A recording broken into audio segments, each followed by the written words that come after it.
مرسيش، مش عايزين مرسي خالص. ليه؟ كده ليه؟ راجل ولا يعمل بيه.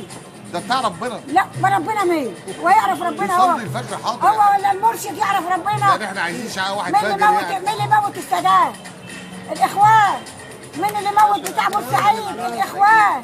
ايه؟ مين اللي موت التحيات؟ الاخوان. مين اللي موت بتاع البطاطا؟ مين اللي موت جيكا؟ ايه؟ مين اللي موت احمد محمد الجندي؟ الاخوان.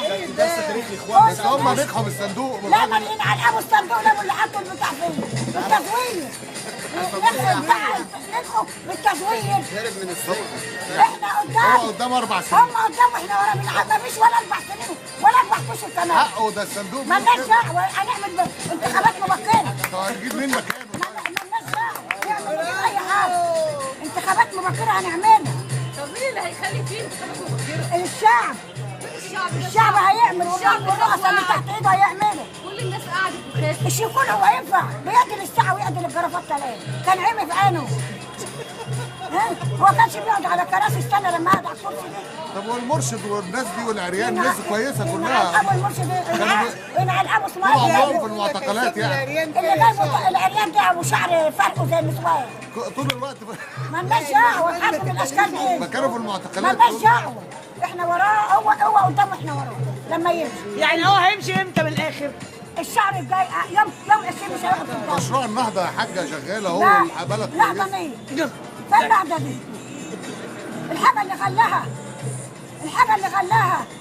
يبقى فين النهضه؟ هو السولار اهو موجود. ولا العيش بقى ده كبير. بيضربوا بعض عيش منه. الناس سايله العيش. هشام قنديل بيقول لك الرغيف هي الناس ده كداب. هشام قايدين كداب. هيدي كل واحد 3 رغيف. ده كداب. ما تحيش اغلب كلمه كبيره اقول ده ابن شرموط. هشام قنديل دي. واصلا ما ربطوش لا هو ولا كلهم ماماتهم ما ربطوش. انا خايفه. اي والله هم دول ستات مصر. ولا المرشد بتاعهم. مش هم اللي موتوا بتاع الكوره. هم اللي بتوع الكوره موتوهم الاخوان. الاخوان اللي موتوهم. طب بورسعيد تقصدي بورسعيد يعني؟ السادات الاخوان اللي موتين. والبورسعيد يعني تقصدي عدد بورسعيد بورسعيد؟ هم اللي موتوه. واللي ماتوا في التحرير ومصر الجديده عند الاتحاديه. مش هم اللي موتينه؟ اه. ولا هيسكن في الاصل دقيقه تاني. هنولع له فيه. والله لا نولع له فيه. تنزلوا زهرات؟ هنزل مظاهرات وبقى ويوم 20 لحنا له. بس سحب من غير تهزيق كده. لا بقى ملوش كرامه خالص. وقول اللي انت عايزه. ولا عايزاه ده طيب هنا وانا اعدله بالشبك على راسي. اخليه حواره. انت كده